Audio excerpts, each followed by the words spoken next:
to, I found a scene of utter devastation. Alive and sound in body, thank heaven, but how long had I been unconscious? My watch, the hands had been frozen at the moment of impact. I no longer had any sense of time.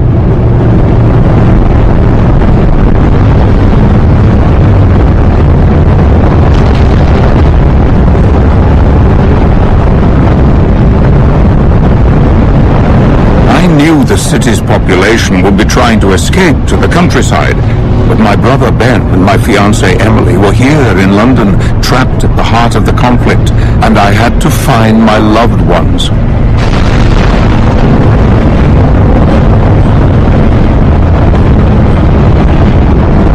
The train looked as if it was a child's toy that had been thrown to the ground. The carriages were twisted and crushed on each other, passengers screaming behind the melted windows, but there was no one to release them. During the Blitz, a bomb had fallen directly on the Waterloo line. This looked like a dozen had fallen.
Calling for help, desperate for a doctor, a leader, someone who could save them.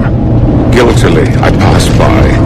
How could I stop for one without stopping for all?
fueling an engine more destructive than anything I could imagine.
The man who was helping pull survivors clear of the wreckage told me his name was Sergeant Jack Carstairs. It seemed he witnessed the attacks from the very start. A career soldier, decent, tough, and I imagined more than a little bull-headed. His senior officers were encamped on Primrose Hill, to the north of the city, a military vantage point from which they could oversee operations. But his platoon, indeed all the new recruits, were being directed toward the open fields of Hyde Park, where the fighting was at its thickest. This was where I needed to go, if I was to find my younger brother.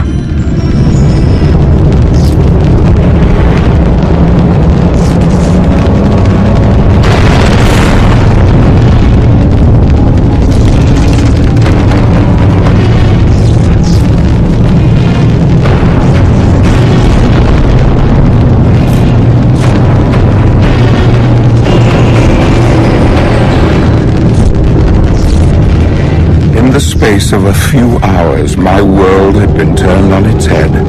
Already I had witnessed things that would stay with me forever. If the streets around the BBC had been cut off and overrun by the invaders, that meant the whole of the city centre, from Westminster to Regent's Park, must already have fallen. Even now, the idea seemed impossible.